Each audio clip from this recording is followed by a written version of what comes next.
Trouxemos pesquisa, vamos trazer análise também. Já ouvi aqui, Gustavo Uribe, da última vez que você se despediu, antes desse hiato seu aqui no Novo Dia, você costumava chegar mais cedo. O teu contrato está ficando cada vez mais caro mesmo. E agora, 9h36 da manhã, meu querido? É que ontem a Basília Rodrigues ficou me ligando à noite para checar algumas informações de apuração. Fui dormir tarde e aí acabei acordando tarde, infelizmente. Tá certo. Uribe, então traga aí a sua análise e eu sei que você tem apuração pra gente também, né? Conta tudo.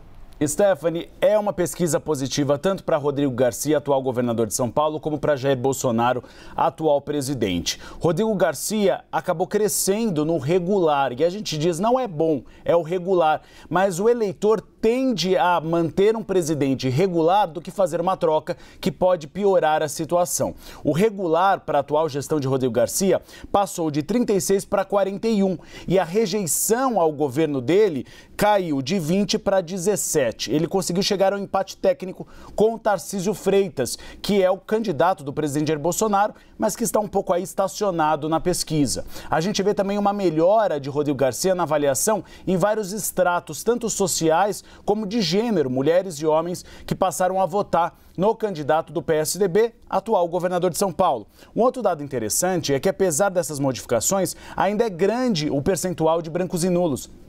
19% dos eleitores, ou seja, que ainda não tomaram posicionamento e podem tomar. E notícia positiva para Rodrigo Garcia, 40% do eleitorado de São Paulo prefere o nem, ou seja, um candidato que não tem o apoio nem do ex-presidente Luiz Inácio Lula da Silva, nem o apoio de Jair Bolsonaro, ou seja, que é o cenário para Rodrigo Garcia. E aí a pesquisa mostra um cenário positivo para o presidente Jair Bolsonaro, que depois desse pacote de bondades que começou a ser pago agora, nesta semana, ele tem crescido em vários estratos, sobretudo em parte do eleitorado que era mais cativo ou tinha um pouco mais de afinidade com o ex-presidente Luiz Inácio Lula da Silva, que são aqueles que têm até o ensino fundamental e também aqueles que recebem até 2 salários mínimos. Há também uma melhora do presidente Jair Bolsonaro em São Paulo entre aqueles que recebem o Auxílio Brasil, que agora foi vitaminado, de R$400 para R$600. O percentual cresceu 9 pontos, de 20%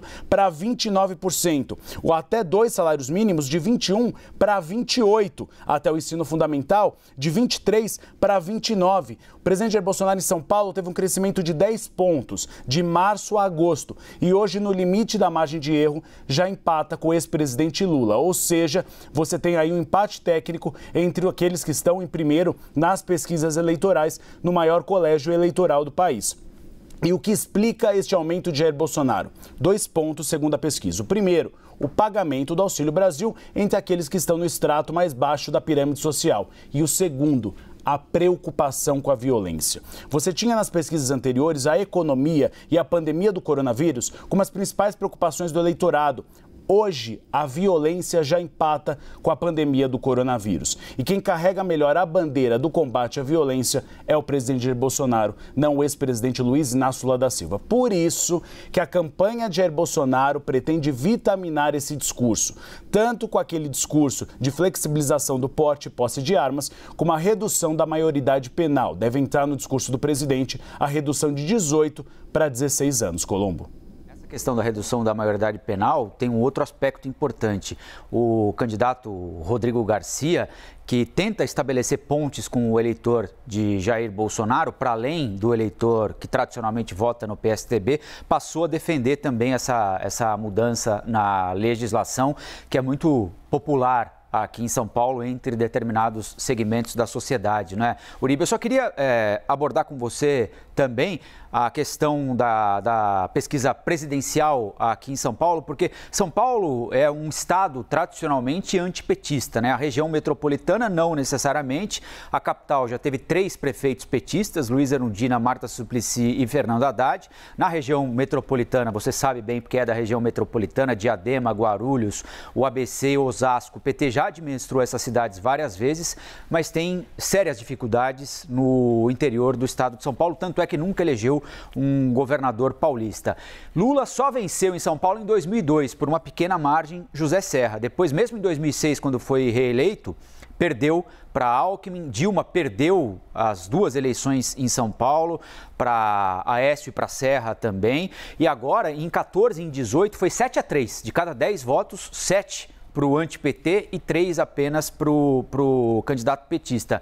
Você acha que esse movimento também tende a favorecer o presidente Jair Bolsonaro na medida em que a campanha avance para além do Auxílio Brasil, para além dessa questão relacionada à violência, Uribe?